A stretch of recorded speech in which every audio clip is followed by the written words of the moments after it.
Bon, alors maintenant, voyons comment résoudre les équations exponentielles.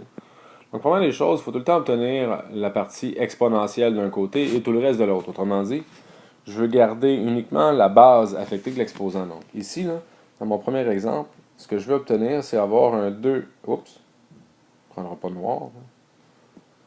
Donc, ce que je veux obtenir, c'est le 2 à la x d'un côté, et je veux rien d'autre. Donc, c'est la première opération que je vais faire lorsque je la résous. Je vais envoyer le moins 1 de l'autre côté. Donc, je vais donc faire plus 1 de chaque base, ce qui va donc me donner 3, 2, exposant x, qui est égal à 12. Et je vais maintenant diviser par 3 de chaque côté. Donc, 2 à la x est égal à 4.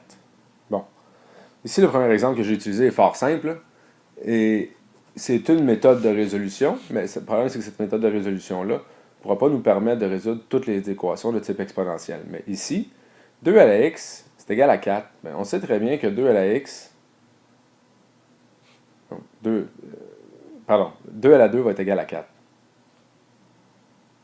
Donc 4 est égal à 2 à la 2. Donc, automatiquement, ici, on peut rapidement se rendre compte que x va être égal à 2. Bon, on peut faire ça lorsque c'est faisable d'exprimer les deux bases de chacun des côtés de l'équation. En fait, les nombres avec la même base. Donc, autrement dit, à gauche, j'avais la base 2.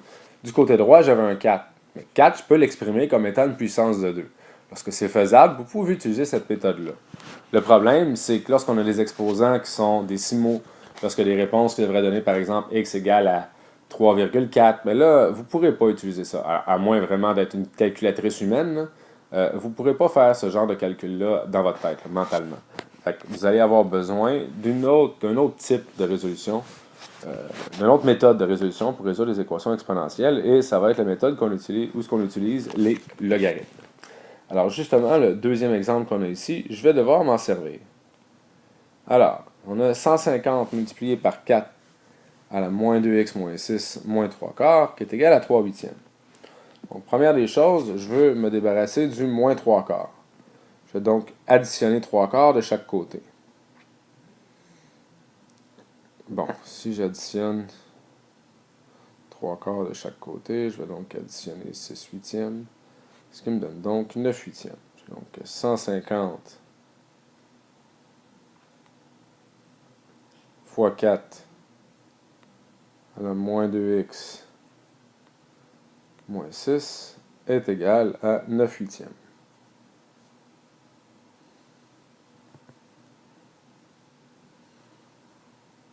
Et maintenant, je vais diviser par 150 de chaque côté. Donc, 4 exposant moins 2x moins 6 est égal à 9 huitièmes divisé par 150. 9 huitièmes divisé par 150, c'est 9 huitièmes fois 1 150e, ce qui me donne donc, dans le fond, 9 sur 1200,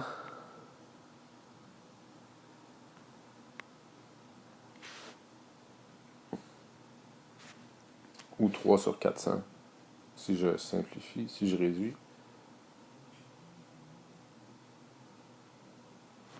Alors, 4 exposant moins 2x moins 6 est donc égal à 3 sur 400. Bon. Là, maintenant, à moins que vous soyez vraiment une machine, vous ne pourrez pas me dire que 3 sur 400, c'est égal à 4 à la quelque chose, et encore moins trouver l'exposant dont il est question.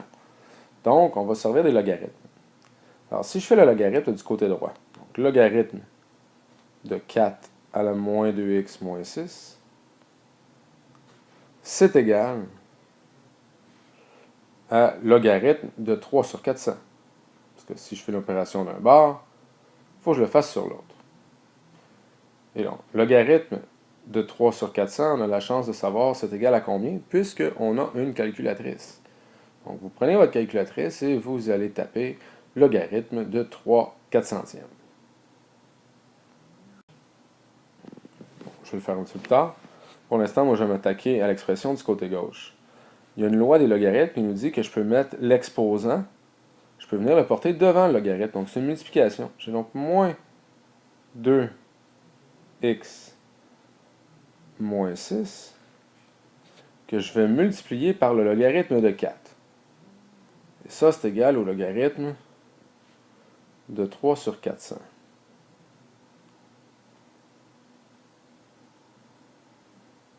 Et là, je suis capable de diviser par le logarithme de 4 des deux côtés. Donc, moins 2x moins 6, ça va être égal à logarithme de 3 sur 400, que je vais diviser par le logarithme de 4.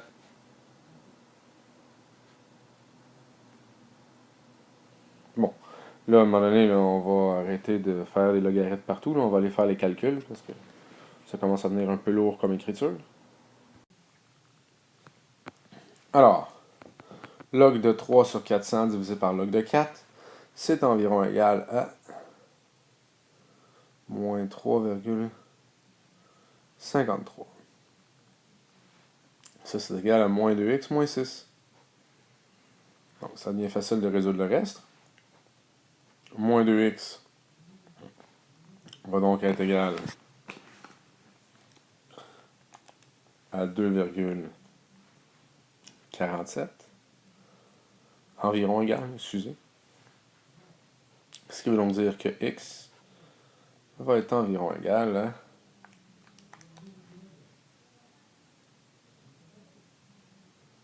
moins 1,24. Alors, personne n'aurait été capable de faire ça dans sa tête, là, de me dire « Ah oui, monsieur, je ne me souviens plus c'est quoi l'expression qu'on avait au début, là. Ouais, 4 exposant moins 2 fois moins 1,24 moins 6, qui va être égal à 3/4 centièmes. Je ne peux pas croire que quelqu'un qui aurait été capable de faire ça. Si vous êtes capable, tant mieux. Mais sinon, vous utilisez la méthode que je viens de vous montrer avec les logarithmes.